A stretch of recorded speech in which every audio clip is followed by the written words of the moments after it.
On our planet, there seems to be an infinite number of beautiful places one can visit, with an equal number of spectacular things to admire. It requires nothing more than a curiosity to observe what is all around you. The miracle of nature manifests in countless ways, from breathtaking vistas to the simple movements of a common heifer. The purpose of this program is to present you with the extraordinary diversity of our miraculous blue planet so that you can discover these things for yourself. Today, we will visit Iceland and marvel at its numerous hot springs. But it is also steeped in a rich cultural history. And there's nothing quite like the rejuvenating thermal baths and breathtaking Nordic vistas you find in Iceland. Tropical Laos is also inseparably linked to nature. Only here, monochromatic white glaciers are replaced by lush green scenery. We will lose ourselves in the intricate cave labyrinth of the Laotian underground, only to re-emerge into the sunlight and get up close and personal with the water buffalo on the Mekong River. But first, Iceland beckons.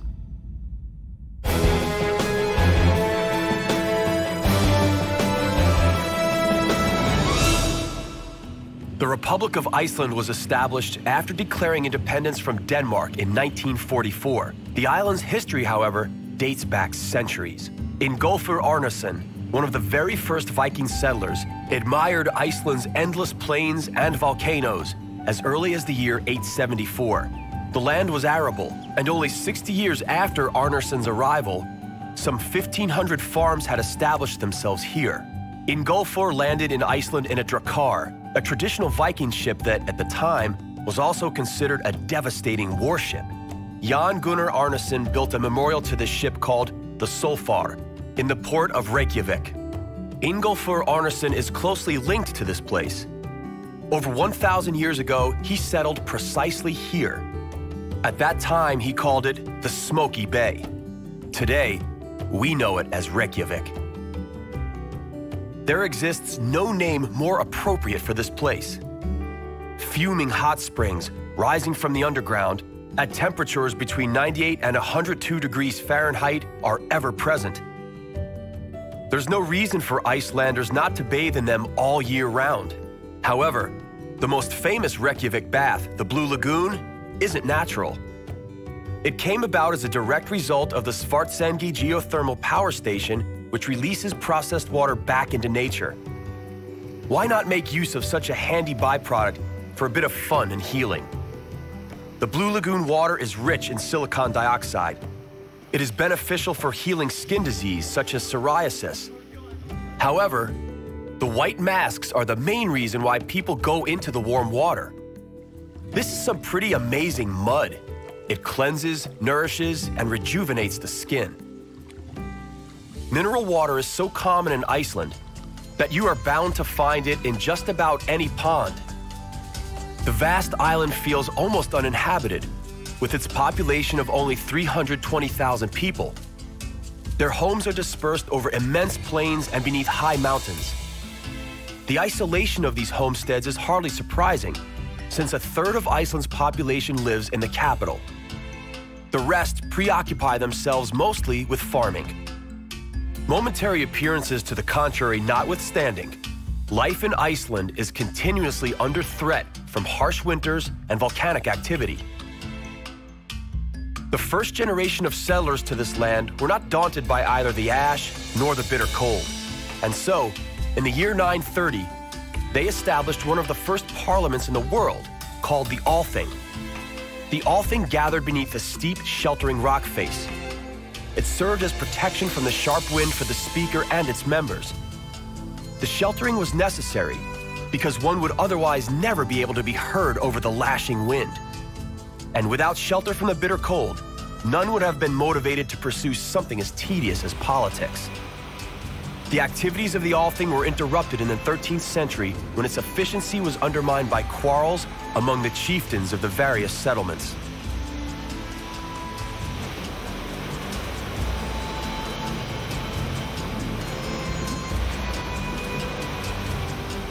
Several rivers, fed either by water from underground sources or from thawing glaciers, flow from inland to the sea.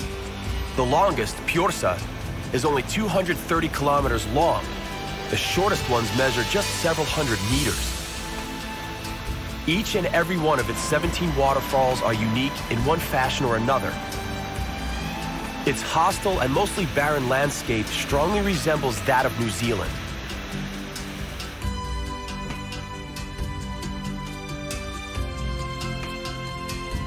The Stroker geyser, Icelandic for churn dash, proves that water can flow upwards too.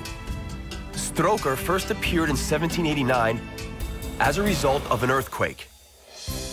100 years later, another earthquake caused it to cease.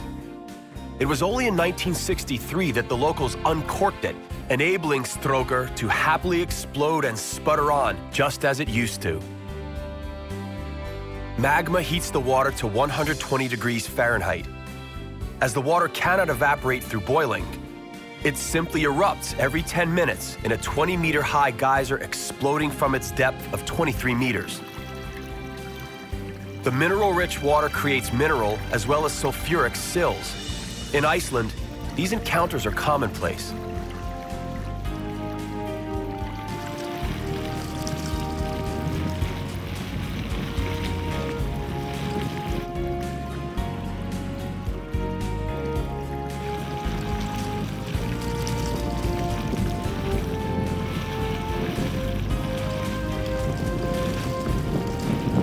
Three-quarters of Iceland's barren plains are damaged by erosion, resulting in 7,000 square kilometers of agriculturally infertile land. Geysers and hot springs aren't Iceland's only attraction. The numerous breathtaking waterfalls veiled in legends and myths are equally as alluring to visitors. The Godafoss waterfall, or Waterfall of the Gods, stood witness as a certain Porgir threw carvings of pagan gods into its waters to demonstrate his total acceptance of and conversion to Christianity. Dedifoss, the biggest European waterfall with a flow rate of 200 cubic meters per second, bottoms out into a 44-meter canyon.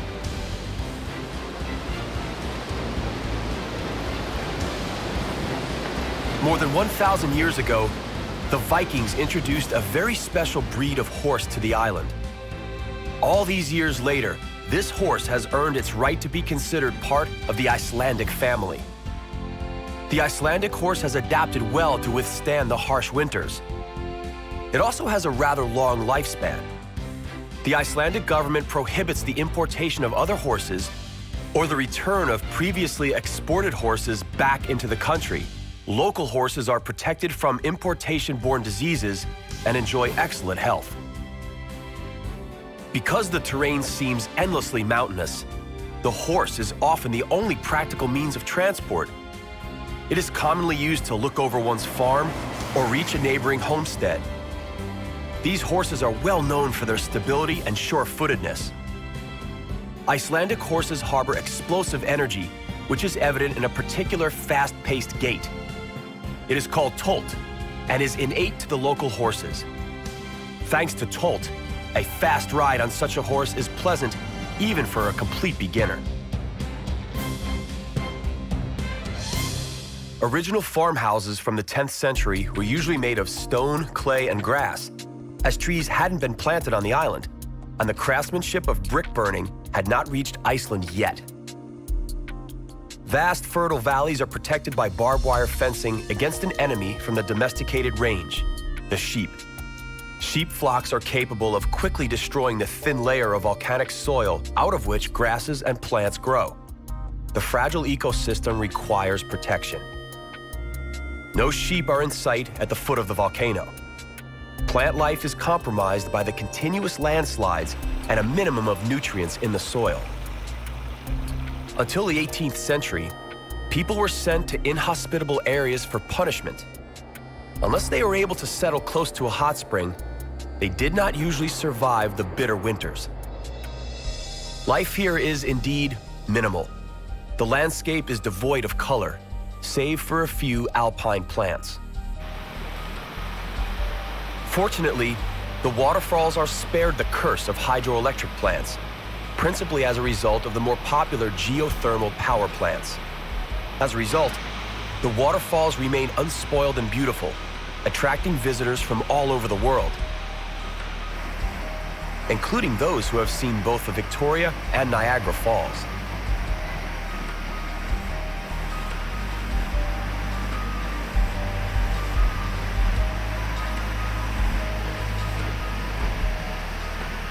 Let's take a look at some of the local culture. We are at a traditional Viking festival where past and present are entwined.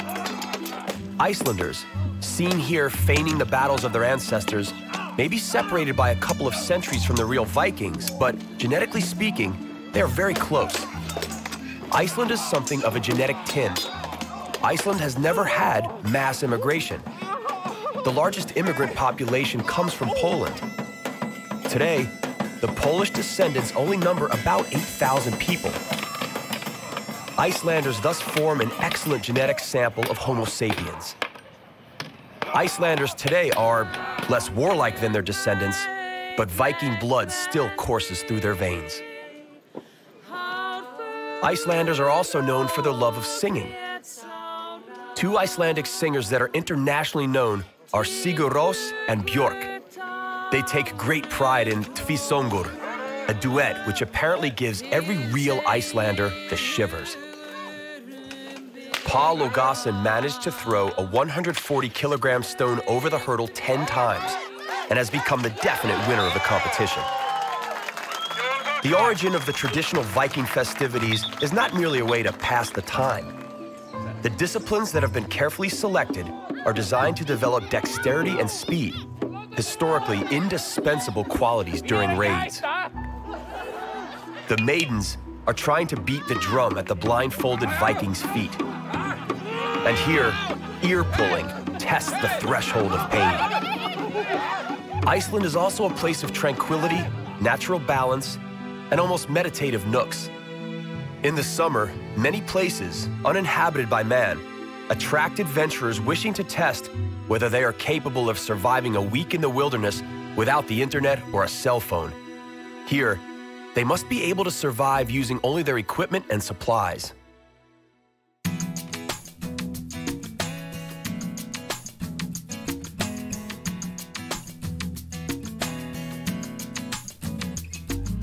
This seems the place from where the name Iceland would have come. In this natural park, there are 8,000 kilometers of ice, sometimes up to 900 meters thick. It is the largest glacier in Europe. Although Iceland is close to the Arctic, the coast remains ice-free during winter due to warm North Atlantic sea currents.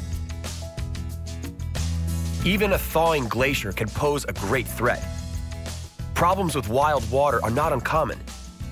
It is because glacier rivers, found mostly on the southern part of the island, constantly change their course. It is why the longest bridge in Iceland was built over the Skeiðará River. Sadly, not even its 1,000 meters could withstand the giant flood caused by a volcanic eruption under a glacier in 1996.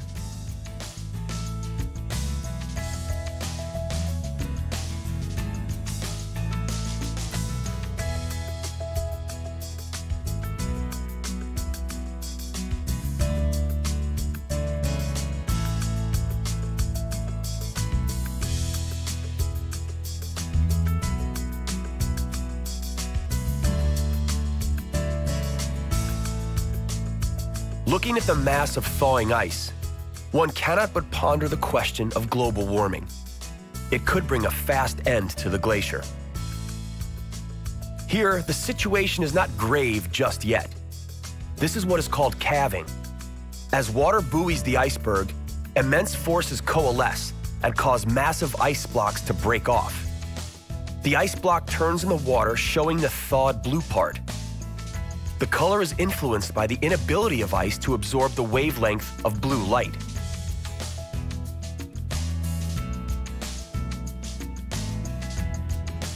Considering the innumerable natural phenomena and vapors rising into the air, it is no wonder that Icelandic culture is replete with myths and fairy tales.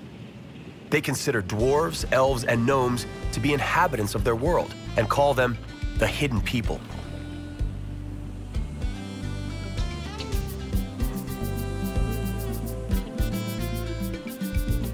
What causes all the volcanic and thermal activity?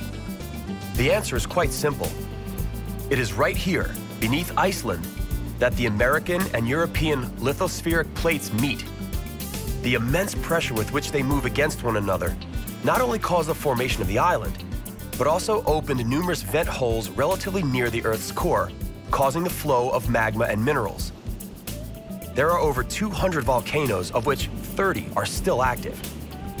The French writer Jules Verne placed the plot of his famous book, Journey to the Center of the Earth, into one of these volcanoes without ever setting a foot on Iceland.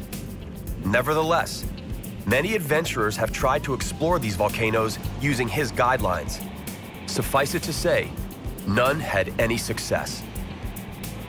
It is unbelievable that a landscape adorned with murmuring waterfalls lies in the same country where deadly geysers, moody volcanoes, and ripped-up glacial fields are found. We treat ourselves to one last look at the monumental wonders before us.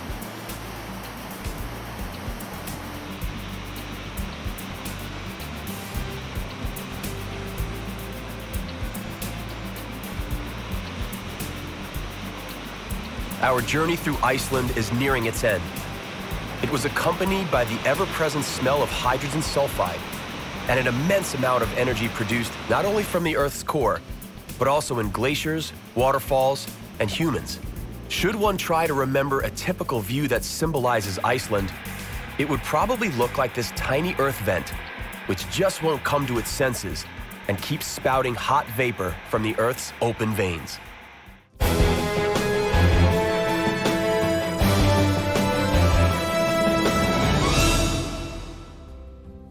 Welcome to Laos. The Mekong River is an inherent part of its heritage, as are the other natural wonders and the Buddhist religion. Laotian history traces back to the 14th century, but modern Laos, as we know it today, was founded in 1945.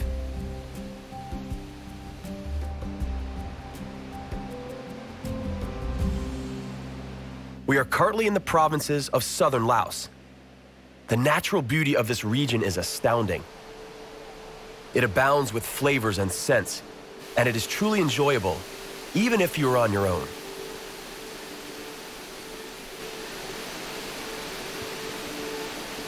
The real treasure of southern Laos is the unpolluted and abundant water source.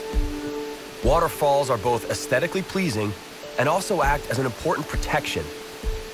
It is because of these waterfalls that the Laotian rivers are so extremely difficult to navigate upstream. At the same time, the waterfalls function as an efficient water flow control system during floods caused by the rainy season.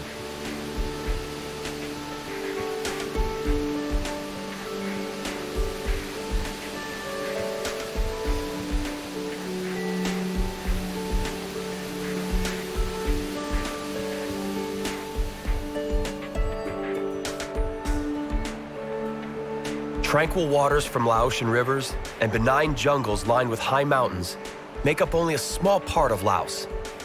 There also exists an underground kingdom.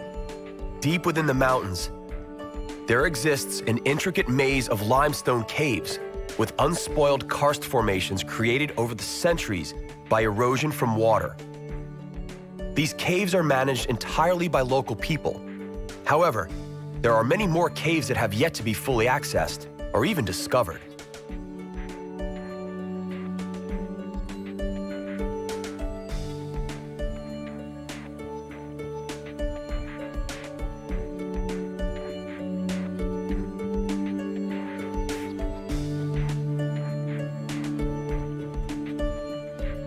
Nikola Tesla sang praise to the waterfalls as an inexhaustible source of ecological electrical power for all sorts of appliances. Laotians guard their waterfalls carefully, both against pollution in their vicinity and also against the greedy intentions of various energetic concerns. It is thanks to this mindful approach that allows us to interact in harmony with nature.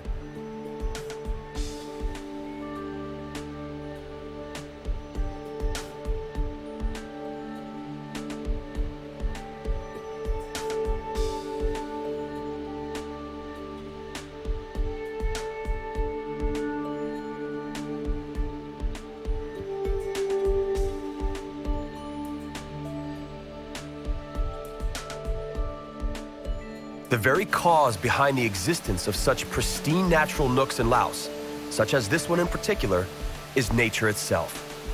The elemental expansion of the jungle often swallows up entire buildings and makes it next to impossible to lay roads and railways. More than half the land area of Laos is taken up by jungle and rainforest, while only 10% of the land remains for agricultural purposes and pastures. Both the rainforests and rivers are a source of sustenance for the people in times of poor rice harvests. The Tat Phan waterfall originates in a small river running down the Bolaven Plateau and ends in a 120-meter abyss surrounded by wild jungle.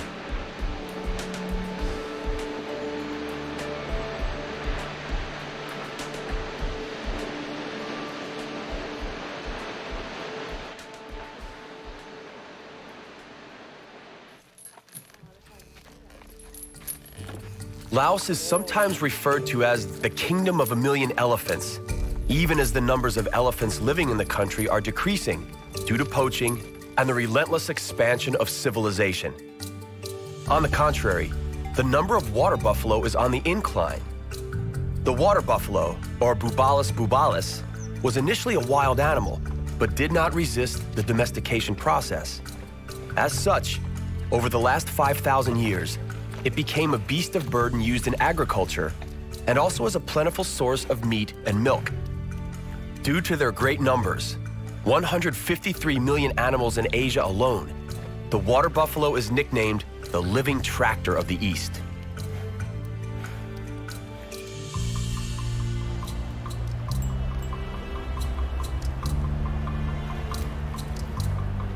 This baby Bubalus bubalus is pattering around its lazing parents, completely unaware that soon enough it will be harnessed.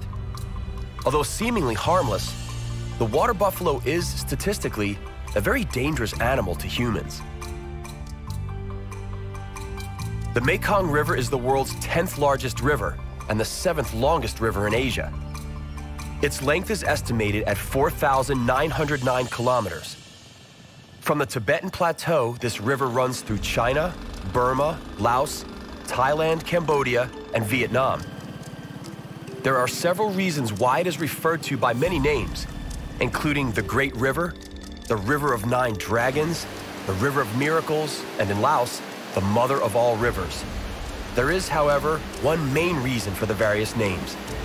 The Mekong River is to Southeast Asia what the Nile is for Egypt and Sudan, the source of life. Along the Mekong River, there are 4 dams, many more along its tributaries, and more still in the planning stage. Here we are looking at the Ban Kon Cataract, one of the biggest in the world. The Mekong River is home to a staggering number of species of fish. Among the largest of these is the giant river carp, which can grow to nearly 5 feet and weigh 150 pounds. This damaged bridge proves that the Mekong River resists any human interference. Here, unceasing water surges over the Ban Kon from Laos to Cambodia, and with it ends today's episode. An episode which allowed you to submerge into the hot springs of Iceland, discover Icelandic glaciers, and finally, penetrate the dense Laotian rainforest and explore the dark caves of Laos.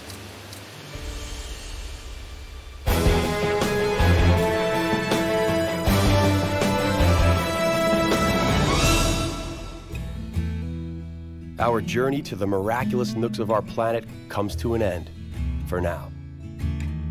On the next exploration of our compelling and bountiful planet Earth, we will enjoy visits to 3 different gems of the European continent. Starting off in the north, we will explore the pristine mountains of Lapland. From there, we will attempt to conquer the peaks of the Swiss Alps.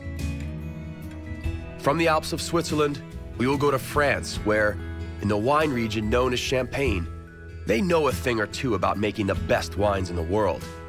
Then, we will end adventure in Gibraltar, one of the pillars of the ancient world. That's all right here on Miracles of Nature.